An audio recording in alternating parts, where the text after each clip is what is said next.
مولاي صل وسلم دائما ابدا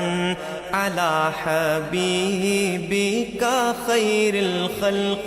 كلهم۔ سامعین کرام، آج کا موضوع کیا جنت صرف متقی کے لیے ہے؟ دیکھیں، یہ وہ سوال ہے جس کا جواب بہت وضاحت سے اللہ تعالیٰ نے قرآن میں دیا ہوا ہے، لیکن ہمارا اس پر یقین نہیں ہے۔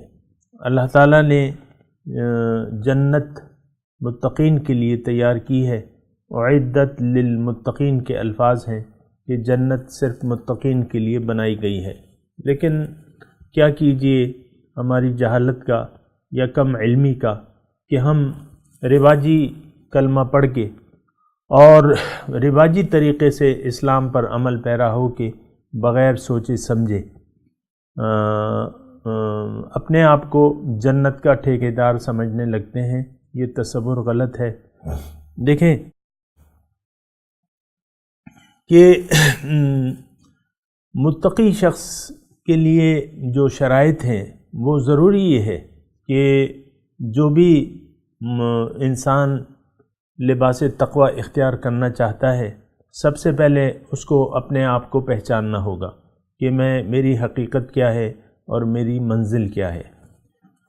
جب وہ اپنی منزل کو پہچان لے گا تو پھر اس کو اللہ تعالیٰ سے ایک ڈیل کرنی پڑے گی۔ اپنے مال و جان کا اختیار اللہ تعالیٰ کو دینا ہوگا یا اللہ تعالیٰ کے ہاتھ پہ بیچ دینا ہوگا، اور وہ بھی یہ از خود نہیں کر سکتا، ایک انسان ہی اس کی ڈیل اللہ تعالیٰ سے کرائے گا، یا ایک انسان ہی اللہ تعالیٰ کی طرف سے اس کی وہ ڈیل قبول کرے گا۔ پہلے یعنی ہمارے پیغمبر صلی اللہ علیہ وسلم لوگوں سے بیعت لیتے تھے، بیعت اسلام تھی، بیعت اصلاح تھی، مختلف قسم کی بیعت تھی، وہ لیتے تھے، اور ان کے بعد جو ہے ان کے خلفائے راشدین اور ان کے نائبین یعنی حضور صلی اللہ علیہ وسلم کی قول کے مطابق العلماء ورثۃ الانبیاء، یہ انبیاء کرام جو ہیں وہ یہ اولیاء کہتے ہیں نا کہ العلماء یعنی علماء کرام جو ہے، العلماء ورثۃ الانبیاء، یہ انبیاء کے وارث ہیں۔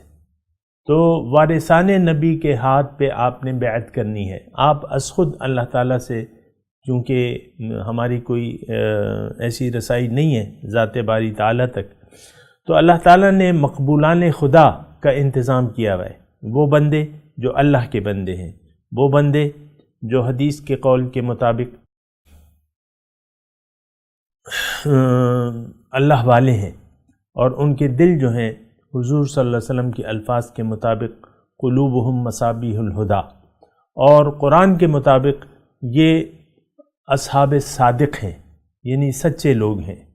اور یہ اللہ والے ہیں، یہ اولیاء اللہ ہیں۔ آپ نے ان کے پاس جا کے اپنے ارادے کا اظہار ان سے کرنا ہے کہ میں اللہ تعالیٰ سے یہ ڈیل کرنا چاہتا ہوں اپنے مال و جان کی، آپ میری ڈیل کرا دیجئے، یعنی آپ اللہ کے لیے میری بیعت کر لیجئے اللہ کے لیے۔ یعنی جو لوگ بھی اپنے آپ کو بیچنا چاہتے ہیں، اپنے مال و جان کا اختیار دینا چاہتے ہیں اللہ تعالیٰ کو، تو وہ مقبولان خدا کے پاس جائیں گے،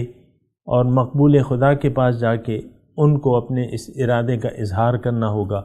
وہ اللہ کے واسطے آپ کی بیعت کر لیں گے، اور یہ بیعت حقیقت میں اللہ سے ہوتی ہے۔ یہ ڈیلنگ جو ہے یہ بلا شک و شبہ اللہ تعالیٰ کی طرف سے ہے۔ اللہ تعالیٰ نے قرآن میں اس کا اظہار فرمایا ہے کہ ان اللہ اشتری من المؤمنین انفسهم واموالهم بان لهم الجنہ، اللہ تعالیٰ نے مومنوں سے ان کے مال و جان کا اختیار خرید لیا ہے، اس کے عوض ان کو جنت ہے۔ بہرحال مقبولان خدا کے پاس جا کے آپ اپنے ارادے کا ان سے اظہار کرتے ہیں، اور ان کے ذریعے اللہ تعالیٰ سے اپنی ڈیل جو ہے وہ پکی کرا لیتے ہیں۔ اب وہ شخص جو ہے وہ آپ کو اللہ تعالیٰ کے حوالے سے آپ کو اس کی رہنمائی بھی دے گا، اس کے راستے کی رہنمائی بھی دے گا۔ وآخر دعوانا ان الحمد للہ رب العالمین۔ مولاي صل وسلم دائما أبدا على حبيبك خير الخلق كلهم